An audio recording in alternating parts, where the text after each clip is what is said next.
Construct 3x2 order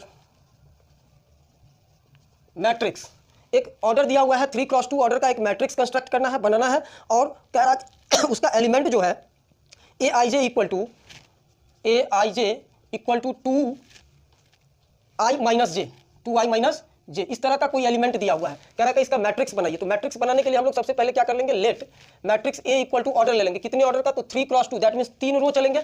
तो A1 रो, A2 रो और A3 रो, और इसमें कॉलम कितने, तो 2 कॉलम है। तो A11 हो गया, फिर A12 हो जाएगा, A21 first column, A22 second column का और सेकंड रो का, A31 फर्स्ट कॉलम में और A32। इस तरह का एक मैट्रिक्स हम लोग सपोज कर लेंगे। Let A is equal to इस तरह से 3 रो और 2 कॉलम्स हो रही है, रो 1 रो 2 रो 3, फिर कॉलम 1 कॉलम 2, तो 3x2 ऑर्डर का एक मैट्रिक्स ले लिया। अब यहाँ पर कह रहा है कि Aij के जगह पर, मतलब कि i का वैल्यू फर्स्ट रो है और कॉलम कौन सा है, फर्स्ट कॉलम है, तो क्या लिखना है, Aij given Aij is equal to कह रहा है 2i माइनस जे पुट करना है।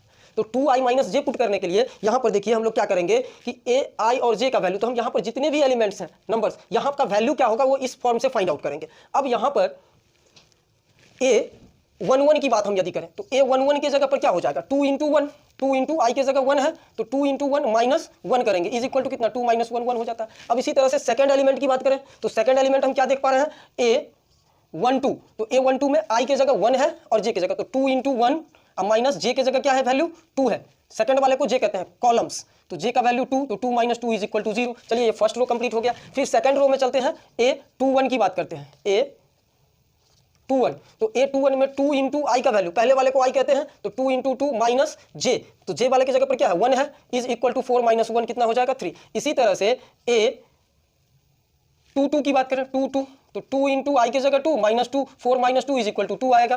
फिर इसी तरह से थर्ड रो में चलिए A31, तो A31 में हम क्या देख पा रहे हैं कि 2 इंटू आई का वैल्यू 3 माइनस जे, तो जे का वैल्यू यहाँ क्या है, 1 है, तो minus 1 is equal to 6 minus 1 5 हो जाएगा। इसी तरह से A32 की बात यदि करेंगे तो 2 इंटू आई का वैल्यू कितना, फर्स्ट वाले को आई लेंगे तो 3 माइनस जे का वैल्यू, तो जे का वैल्यू 2 है, 6 माइनस 2 इज इक्वल टू 4। दस हमारे पास मैट्रिक्स क्या आ रहा है, तो A इज इक्वल टू हमारे पास जो भी एलिमेंट आया है उसको इस मैट्रिक्स में लिख देंगे। A11 का वैल्यू कितना आया है, अब यहाँ पर हम लोग फाइंड आउट एक एक निकाले हैं। A11 का वैल्यू 1 आया है, A12 का वैल्यू 0 आया है, इसका वैल्यू 3 आया है, यहाँ 2 आया है, 5 आया है और 4 आया है। जो भी कैलकुलेशन उसको इसी सिस्टम में एडजस्ट करके लिखेंगे ताकि आगे जो मैट्रिक्स बनाना होगा तो वहाँ पर सीक्वेंस गड़बड़ ना हो। यदि इस सीक्वेंस को अल्टर वे में लिख देते हैं तो कभी कभी क्या होता है कि लिखने वक्त में मैट्रिक्स में हम कैलकुलेशन तो सही करते हैं, लेकिन उसको जब मैट्रिक्स में एडजस्ट करना होता है तो सेकंड रो के एलिमेंट को हम फर्स्ट रो में, फर्स्ट रो को सेकंड रो में इस तरह से चेंज कर देते हैं। ये अक्सर गलतियां होती है। तो कभी भी बनाएंगे तो ये सीक्वेंस पैटर्न हमेशा बनाना। यदि थर्ड कॉलम रहेगा तो थर्ड कॉलम को आगे तक ले जाना है कंटिन्यूअसली।